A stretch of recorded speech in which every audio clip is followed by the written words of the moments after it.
The council chamber stretched before Captain Jiwan Park like a vast cathedral of judgment.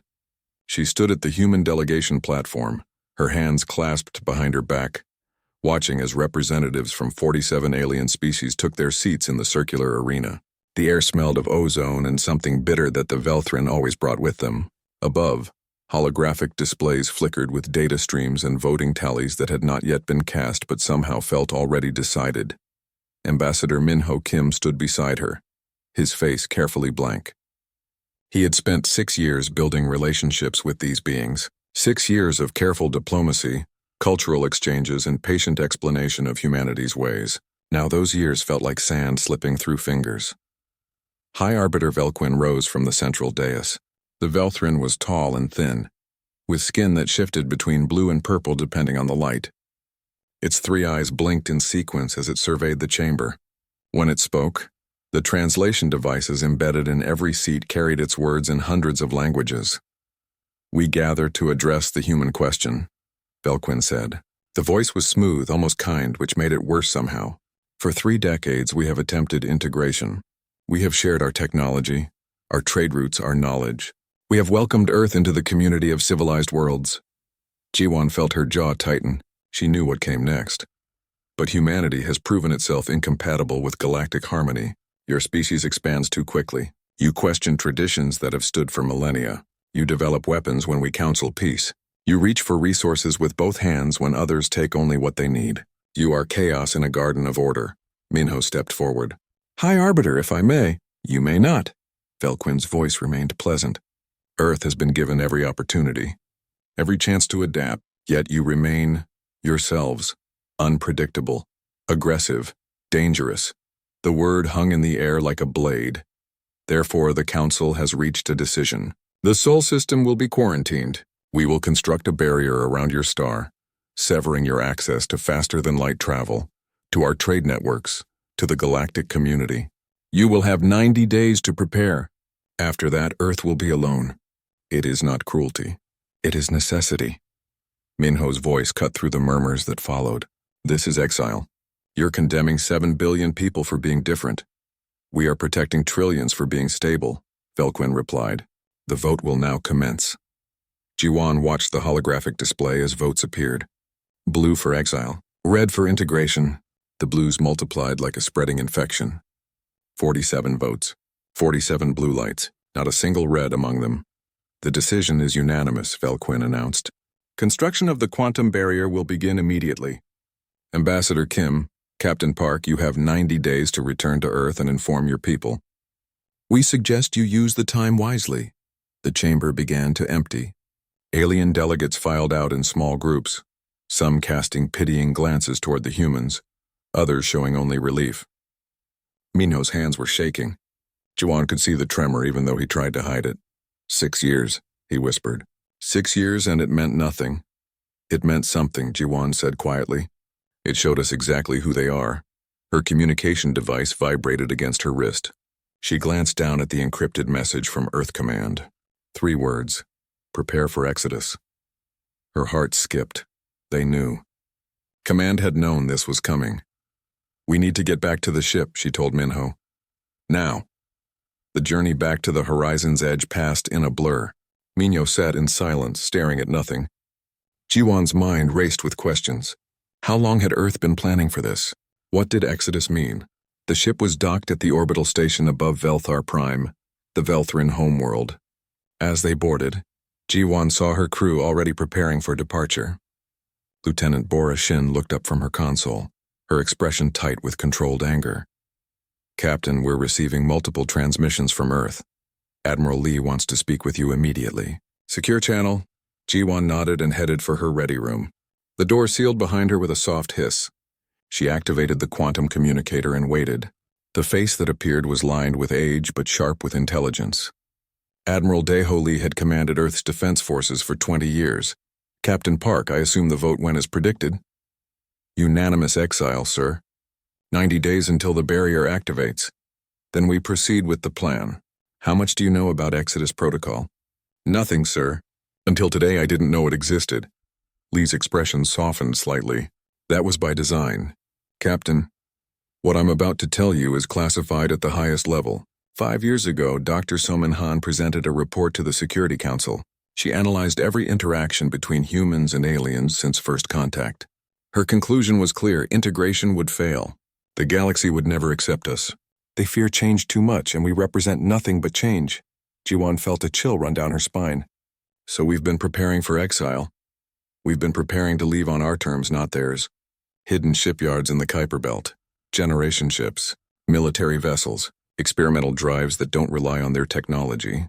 We've been mapping space beyond their borders. Captain, humanity isn't going to sit in a cage waiting for scraps. We're going to leave, and we're going to build something new out there in the dark. How many ships? 347 colony vessels. Twice that in support craft. Enough to carry 1 billion people. Not everyone will go. Earth will remain inhabited, a fortress world behind their barrier. But those who leave will carry humanity's future with them. Jiwan's mind reeled with the scale of it. 1 billion people? That's the largest migration in human history. It's the only way to ensure survival. If we stay contained in Sol system, we stagnate. We die slowly. But out there? Lee gestured vaguely upward. Out there is more space than they've ever explored. More worlds than they can imagine. They want to exile us? Fine, we'll build an empire in exile. What are my orders, sir? Get back to Earth. You're going to command one of the primary colony fleets. The Horizon's Edge will be retrofitted with our new drive system. You'll lead 10,000 souls to a new world. Choose your crew carefully, Captain. This is a one-way trip. The transmission ended. Jiwan sat in silence, processing everything. 90 days. In 90 days, humanity would split in two. Those who stayed behind the barrier and those who ventured into the unknown. She thought about her parents in Sol, her sister in the Mars colonies, her nephew who had just started school. Would they come? Would they risk everything for a chance at freedom? Her door chimed. Minho entered without waiting for permission. He had a bottle in his hand and 2 glasses. I thought you might need this, he said, pouring them each a drink. 6 years, Jiwan, wasted. Not wasted, she replied, taking the glass. You showed them humanity's best face. You tried peace. Now they can't say we didn't try. What happens now? Jiwan met his eyes. Now we show them why they were right to be afraid. Outside the viewport, the first quantum field generator was already being positioned at the edge of the system. The barrier's construction had begun. Humanity's countdown had started. But unlike the galaxy expected, Earth wasn't preparing to hide. They were preparing to fly. The news hit Earth like a shockwave. Exile, quarantine, abandoned by the galaxy. The first 24 hours saw panic in some cities, protests in others, and an eerie quiet in most. Then something unexpected happened. Humanity went silent. The constant stream of communications from Earth to other worlds simply stopped. Trade ships returned home and didn't leave again. Human embassies across the galaxy closed their doors. The aliens thought it was despair. They were wrong. Deep in the Kuiper Belt, beyond Neptune's orbit, Admiral Daeho Lee stood on the observation deck of Construction Station Omega. He had built this place in secret, using civilian mining operations as cover. Before him stretched a sight that would have made the Galactic Council's blood run cold. Ships.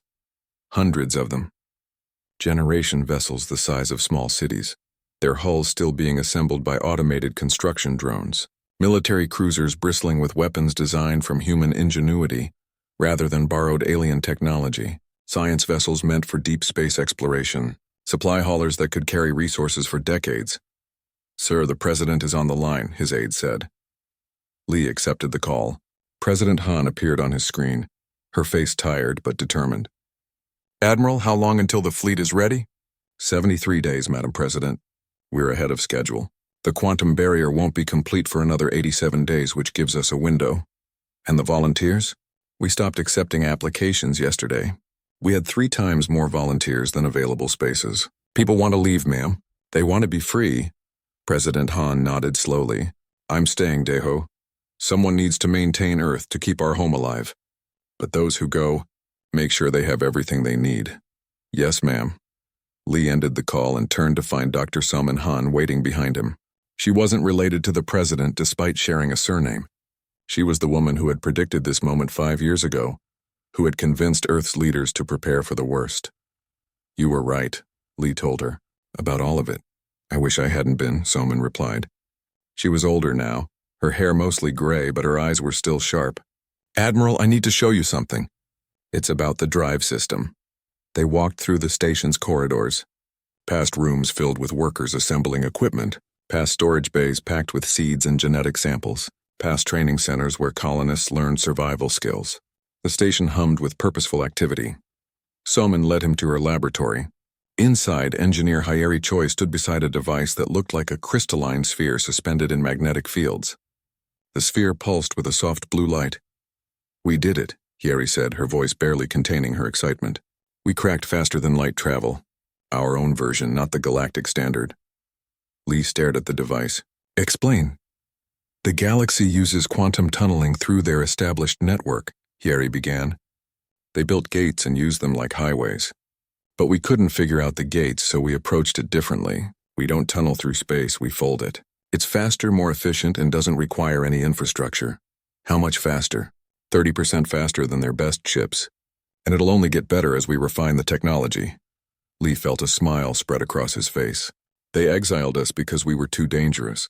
Wait until they see what we build without their rules holding us back." Below on Earth, Captain Jiho Kang walked through the assembly bay where his ship was being completed. The New Dawn was a colony vessel designed to carry 5,000 people and keep them alive for decades if necessary. He ran his hand along the hull, feeling the slight warmth from the welding that had been completed hours earlier. "Captain Kang, we have a problem with the hydroponics bay," his second officer reported. "The automated systems aren't calibrating correctly." "Show me," Jiho said. They spent the next 3 hours fixing the issue. This was his life now, solving one problem after another, preparing his ship to carry 5,000 souls into the unknown. He had volunteered immediately when Exodus Protocol was announced. His wife had been hesitant at first, worried about their daughter. But when 6-year-old Minji had asked if there would be new planets to explore, his wife had smiled and said yes. In the Intelligence Division headquarters in Geneva, Unibank studied star maps that had never been shared with the Galactic Council. For 3 years, she had led secret missions beyond the borders of known space, mapping systems that the galaxy had never bothered to explore. They had been too comfortable with their established territories, too rigid to push into the unknown. She had found 17 systems with habitable planets, 23 more with valuable resources, and 3 that showed signs of ancient civilizations, long dead but leaving ruins that held technological secrets. "Commander Bayek, you're scheduled to brief the colony captains in an hour," her assistant reminded her. Yuna saved her work and prepared her presentation. The captains needed to know what was out there, what they were flying toward. Hope and danger in equal measure. Across the globe, families made impossible choices. Some chose to stay, believing Earth would remain their true home even behind a barrier. Others packed everything they could carry and reported to the departure centers. Tearful goodbyes filled spaceports and train stations. In Seoul, an old woman named Mrs. Park watched her son prepare to leave with his family. "You don't have to go," she told him. "We can survive here. We always have." "I know, Mother," he replied, "but this isn't about survival. It's about freedom. Out there, we won't be judged for being human. We can be ourselves completely." "Then go with my blessing," she said, hugging him tightly. "And name a star after me when you find one." The Velthran watched humanity's preparations with growing unease. Their spy satellites captured images of the hidden fleet, the massive mobilization, the orderly evacuation procedures. This wasn't panic. This was planning. High Arbiter Velquin called an emergency session. They knew. Somehow the humans knew we would exile them, and they prepared. "Does it matter?" another council member asked. "The barrier will trap them regardless. But they're not trying to stop the barrier. They're trying to leave before it's complete. And if their fleet escapes..." Velquin trailed off, unwilling to finish the thought. "Then they'll be out there, beyond our control, beyond our rules," someone else finished. "Building who knows what." "Send patrol ships," Velquin ordered. "If they try to breach the construction zone, stop them." Back on Earth, Admiral Lee received the intelligence report about the patrol ships. He smiled coldly. The galaxy still thought it could control humanity. They would learn otherwise soon enough.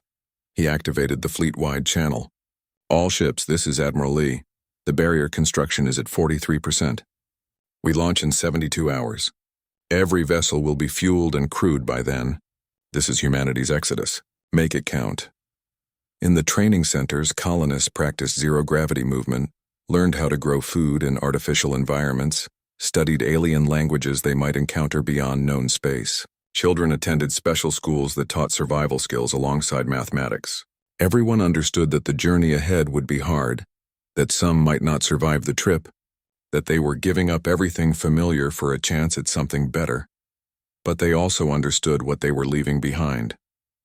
A galaxy that feared them, a council that judged them, a system that had no place for human ambition and human dreams. Dr. Soman Han stood in mission control, watching countdown clocks on a dozen screens. 71 hours and change until launch. She thought about the report she had written 5 years ago, the one that had started all of this. She had titled it, The Inevitable Rejection.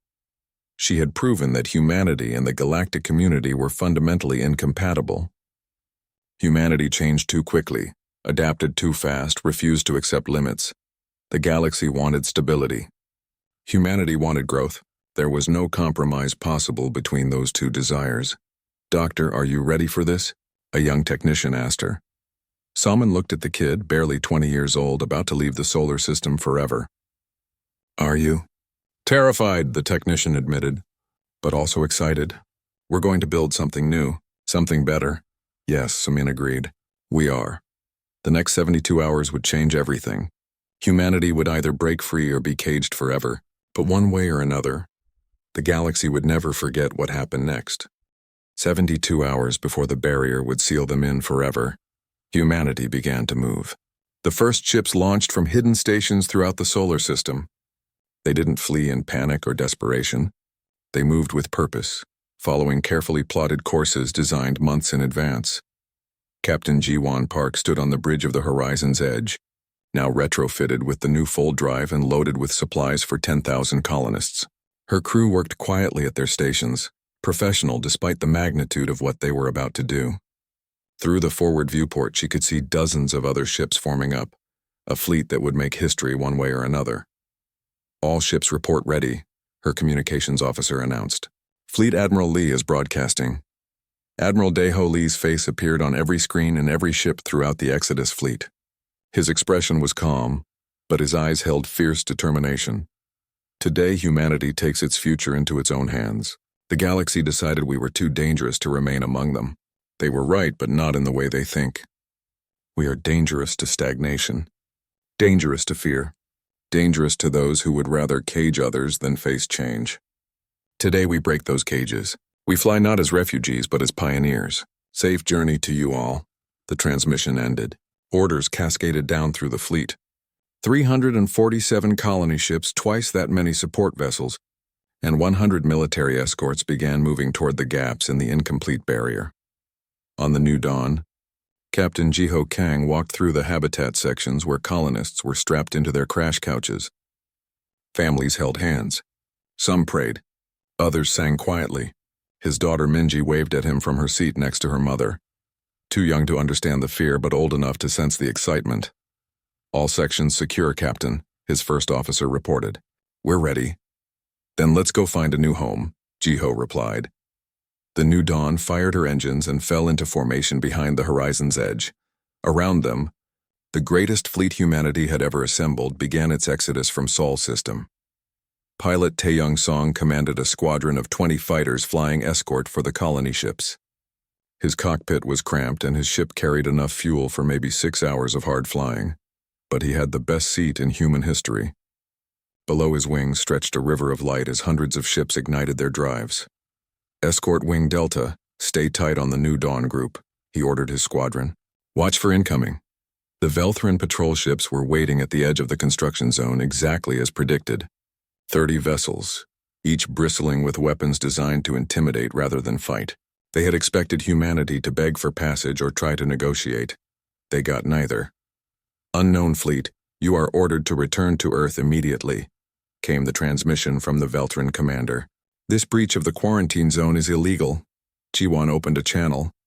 "We're leaving. You can either let us pass or you can try to stop us. Choose quickly. You don't have the authority to—" "We don't recognize your authority," Jiwon interrupted. "The galaxy voted to exile us. Fine, we're exiling ourselves. Step aside." The Velthran ships moved to block the fleet's path. It was a tactical mistake. They positioned themselves defensively, trying to intimidate rather than engage. They forgot that humanity had spent 30 years studying their tactics, their technology, their weaknesses. Taeyong and his fighters broke formation and accelerated hard toward the patrol line. The Velthran ships tried to acquire target locks, but the human fighters moved differently than they expected. They didn't follow standard attack patterns taught at the galactic military academies. They improvised, jinked, used the larger colony ships as cover. "Weapons hot," Taeyong announced. "Let's show them what dangerous really looks like." His squadron fired. Not to kill, but to disable. Targeting sensors, communication arrays, engine clusters. The Velthran ships began to tumble, blind and deaf, unable to coordinate their response. Within minutes, the patrol line had been shattered without a single casualty on either side. The Exodus fleet poured through the gap. Behind them, warning klaxons blared across Velthran command stations. High Arbiter Velquin stared at tactical displays showing the human fleet spreading across multiple vectors. Impossible to intercept them all. "How many?" Velquin demanded. "We estimate over 700 ships, High Arbiter, carrying at least 1 billion humans. They're breaking through in 15 different locations simultaneously. We don't have enough ships to stop them." Velquin's skin shifted to a dark purple that indicated rage. How did we miss this? How did they hide this from us? But the humans were already gone, racing past the incomplete barrier network into uncharted space. Some headed toward the galactic east, others to the north or south, all of them following routes that had been scouted in secret over the past 3 years. On the horizon's edge, Jiwan watched Sol System shrink behind them. Earth was a blue dot, then a point of light, then indistinguishable from the stars around it. She felt a hand on her shoulder and turned to find Ambassador Minho Kim standing beside her. "No going back now," he said quietly. "Was there ever?" she replied. "I suppose not. 6 years I spent trying to make them accept us. Maybe I should have spent that time learning to accept they never would. You did what you thought was right. That matters." The fleet jumped to FTL, the new fold drives engaging smoothly. The stars stretched and blurred around them, but differently than they did with alien technology. This was human engineering, human innovation freed from the constraints of galactic approval and oversight. Across the fleet, 1 billion people experienced that moment together. The moment they left humanity's cradle behind and flew toward an uncertain future. Some cried, others cheered. Most just sat in quiet contemplation of what they had done. Nari O, a farmer from Jeju Island, held her husband's hand as their ship accelerated. They had given up their land, their home, everything they knew, but they had 3 children who deserved a future without limits. "Do you think we'll find good soil?" her husband asked. "We'll make good soil if we have to," Nari replied. "We're farmers. That's what we do." The fleet traveled for 6 hours before reaching their first waypoint, a system that intelligence had designated Alpha 1.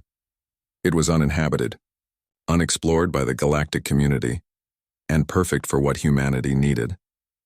As the ships dropped out of FTL, they found themselves surrounded by 4 planets and an asteroid belt rich in resources. The star was stable, the radiation levels manageable. It was a place to rest, to refuel, to prepare for the next leg of their journey. "All ships, this is Admiral Lee.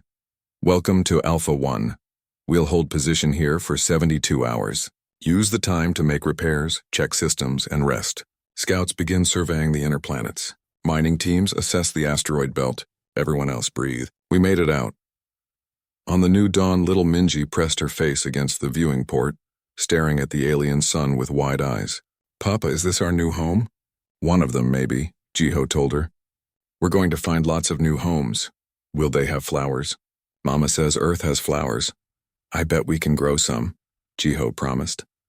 3 days later, scout ships returned with their reports. The second planet was habitable with minimal terraforming. The asteroid belt held more iron and rare metals than Earth had mined in a century. The system could support a small colony easily. Dr. Somin Han reviewed the data with growing satisfaction. "This is better than we hoped. If every system we scouted is this resource-rich, we won't just survive. We'll thrive." Admiral Lee made a decision. "The Golden Light and her support ships will stay here. Begin establishing Colony Alpha. The rest of us continue onward." Captain Counselor Seok Lee, who had chosen to join the Exodus at the last minute, volunteered to lead the new colony. I'll stay. Someone needs to build the first stepping stone. Others can go further. The fleet split. 20 ships remained behind with 10,000 colonists who would build humanity's first extrasolar home. The rest continued onward, following different paths to different systems, spreading humanity across space in a way that would make them impossible to eliminate, impossible to contain. On the horizon's edge, G1 plotted their course toward a system 7 light-years further out. Intelligence called it Beta 3. It had 2 habitable worlds and showed signs of ancient ruins. That was where her 10,000 colonists would build their future. As they jumped to FTL again, she received a transmission from Earth. It was recorded, sent weeks ago through the gap in the barrier before it sealed completely. Her mother's face appeared on screen. G1, my brave daughter. The barrier is complete now. We're locked in, but we're not afraid. We have Admiral Shin in the defense fleet. We have resources to last centuries. And we have pride knowing that you're out there free. Build something beautiful. Build something that will make them regret exiling us. Build humanity's future. We love you. The message ended. G1 saved it to her personal files and returned her attention to the navigation display. Behind them, Earth was isolated, cut off from the galaxy. But ahead of them lay infinite possibilities. The galaxy had tried to cage humanity. Instead, they had freed them to become something greater. History would remember this as the moment humanity stopped asking permission and started taking their destiny into their own hands. 20 years had passed since the Exodus. A generation had grown up knowing only life beyond the galactic borders. Children who had never seen Earth but called a dozen different worlds home. The galaxy had largely forgotten about humanity, assuming they had either died out or remained scattered and weak in the darkness beyond known space. The galaxy was wrong about that too. Governor Minjae, Cho stood on the balcony of Government House overlooking New Terra's capital city, a sprawling metropolis of 3 million people that hadn't existed 2 decades ago. The city gleamed with towers of glass and steel, streets filled with people from a dozen different colony worlds coming to trade and meet. Above, shuttles carried cargo from the orbital stations where ships from 30 human colonies gathered. "Governor, the council is ready for you," his aide informed him. Minjae headed inside to the conference room where representatives from the major human colonies had gathered. Some appeared in person, others via hologram. Together they formed the United Colonial Council, humanity's loose confederation of independent worlds. "Let's begin," Minjae said, taking his seat. "First item is the discovery in the Krios system. Dr. Yoon, your report?" Dr. Sunho Yoon appeared via hologram from a dig site 3 systems away. Behind him, massive ruins stretched into the distance, structures that had been ancient when humanity was still learning to make fire. "We've identified the civilization that built these cities. They called themselves the Architects. They predated the Velthran by at least 50,000 years, and they left us a gift." Sunho gestured and a new hologram appeared. It showed a device of crystalline structure with energy patterns flowing through it in ways that made no sense according to known physics. "This is a fabricator. It can convert energy directly into matter, programmed at the molecular level. One of these could build a starship in hours instead of months. We found 17 of them intact." The room went silent. Finally, someone spoke. That changes everything. It gets better," Sunho continued. "We found their database.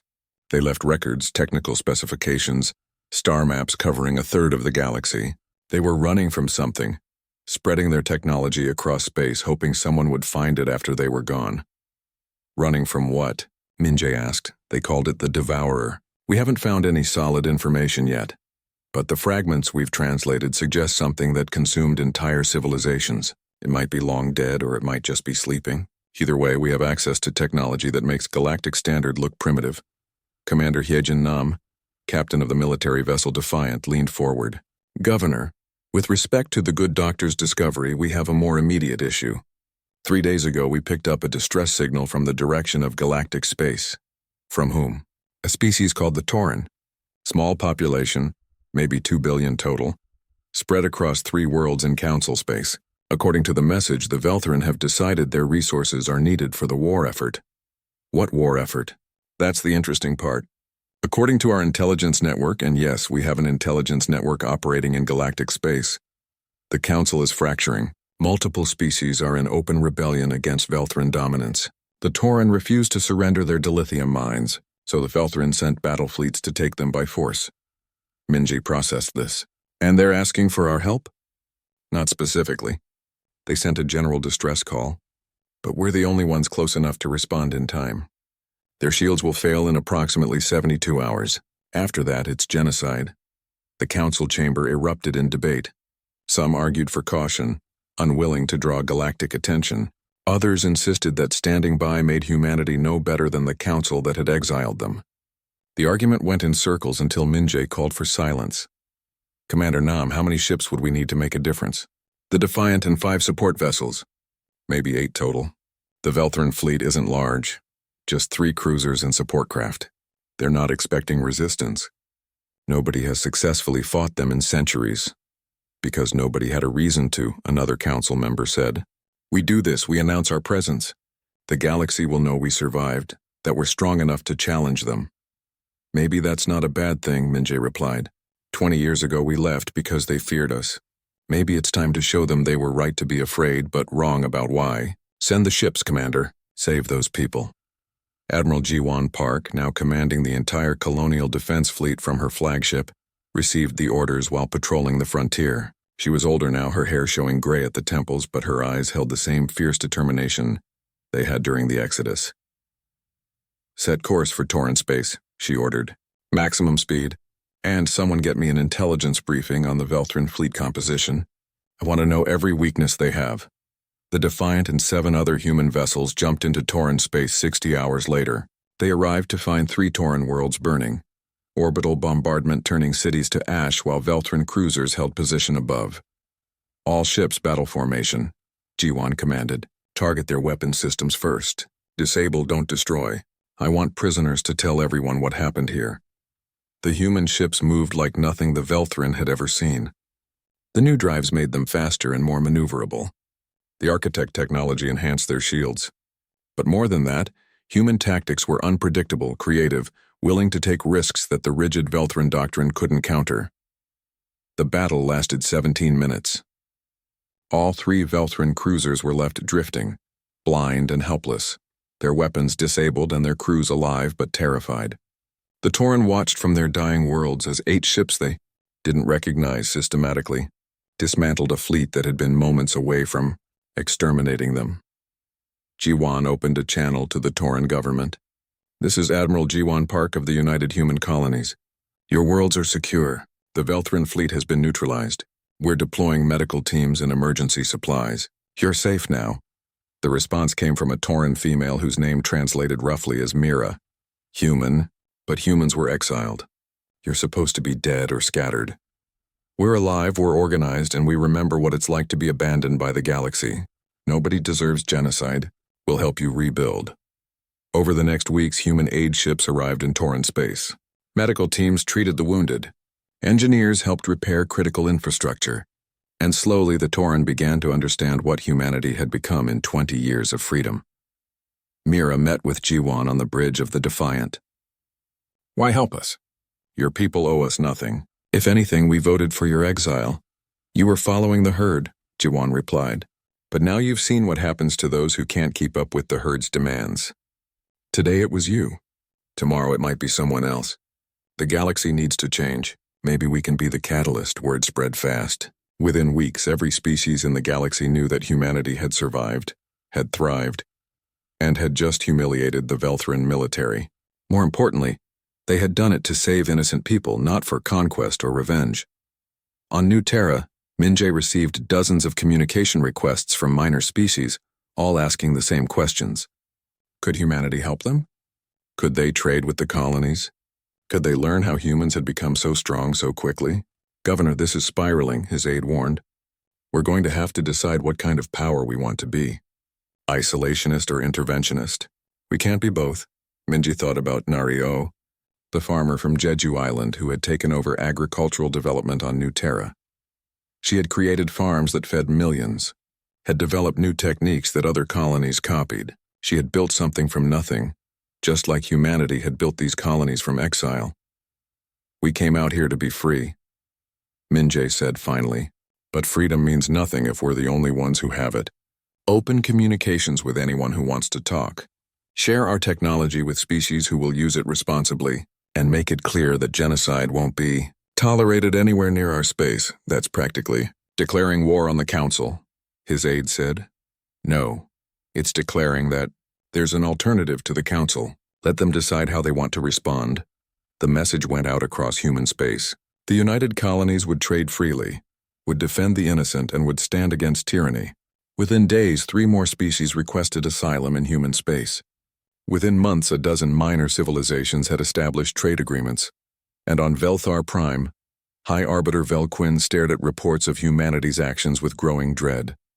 The creatures they had exiled to die in darkness had instead built a civilization that made the Council look weak by comparison.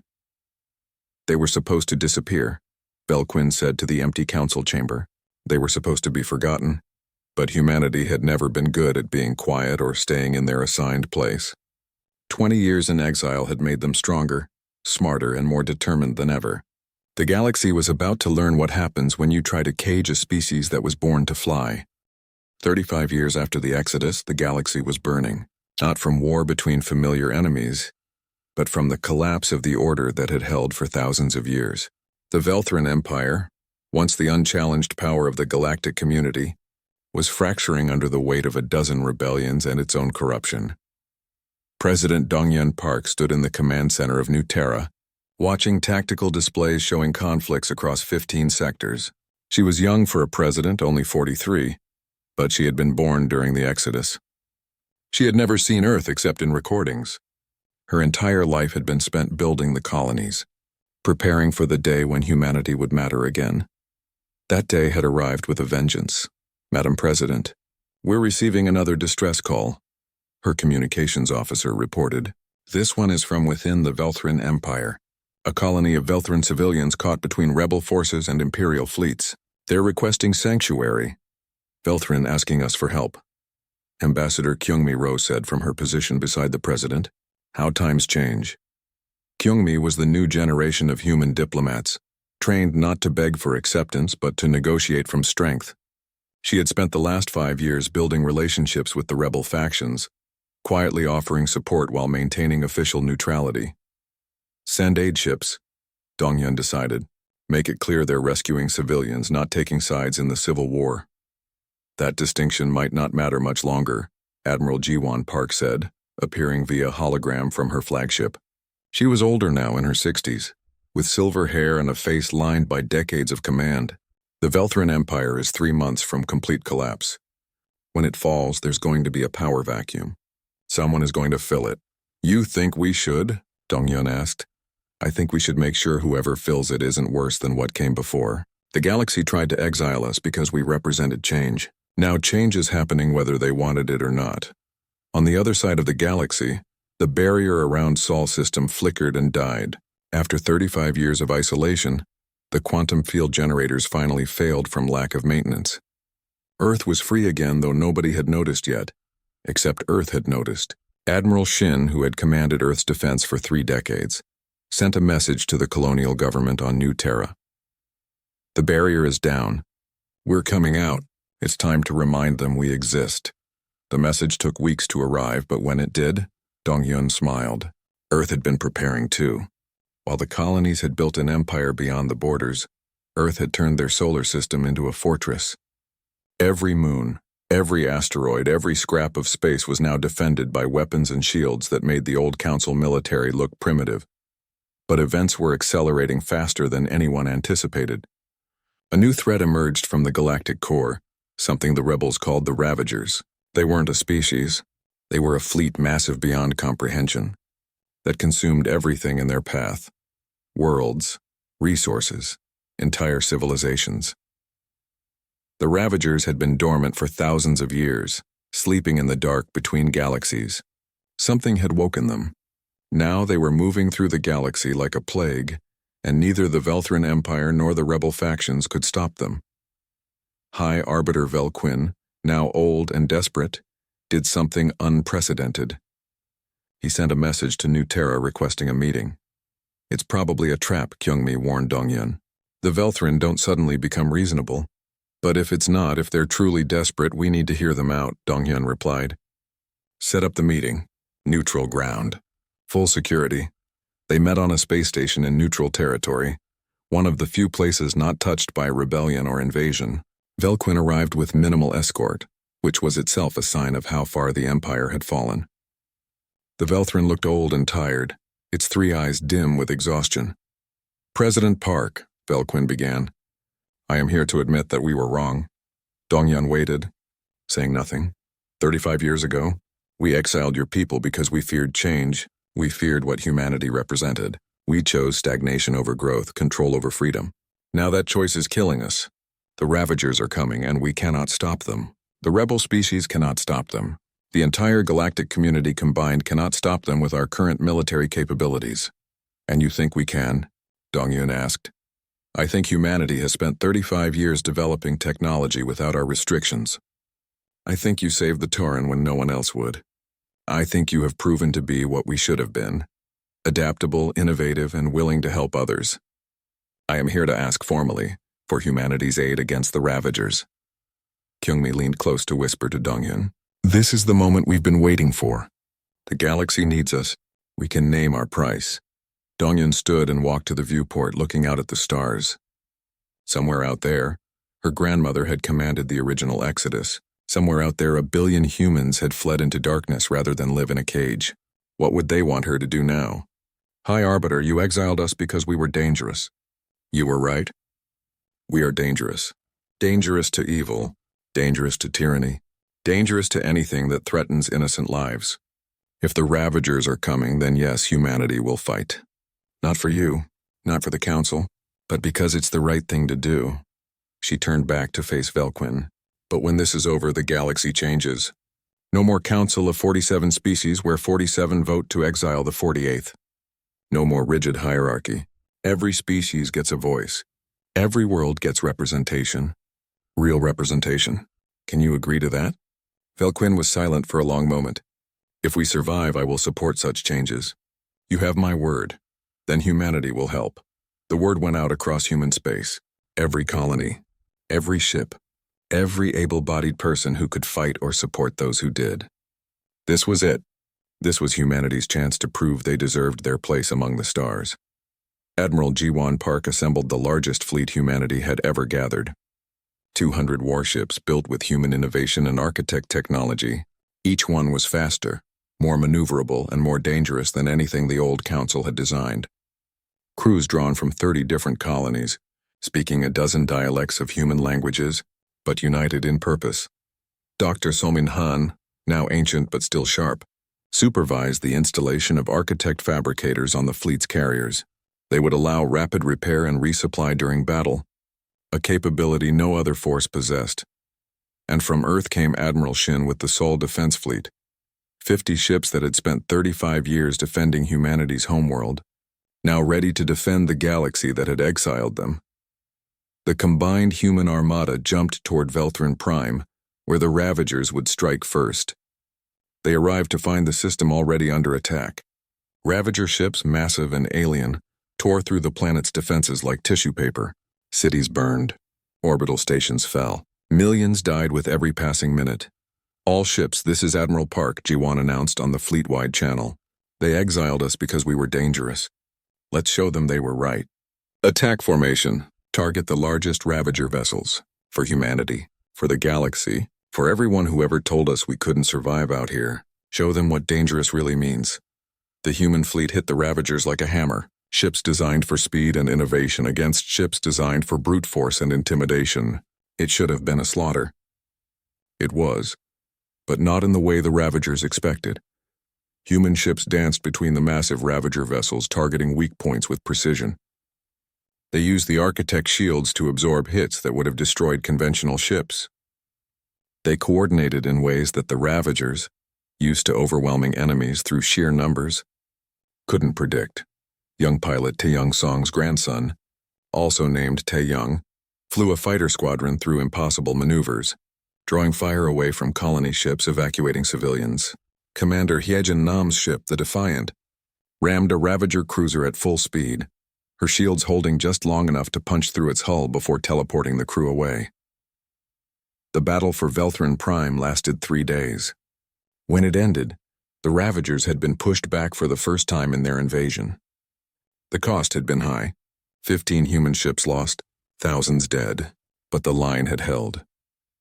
On the surface of Velthrin Prime, among the ruins of their capital city, Velquin met Dongyun again.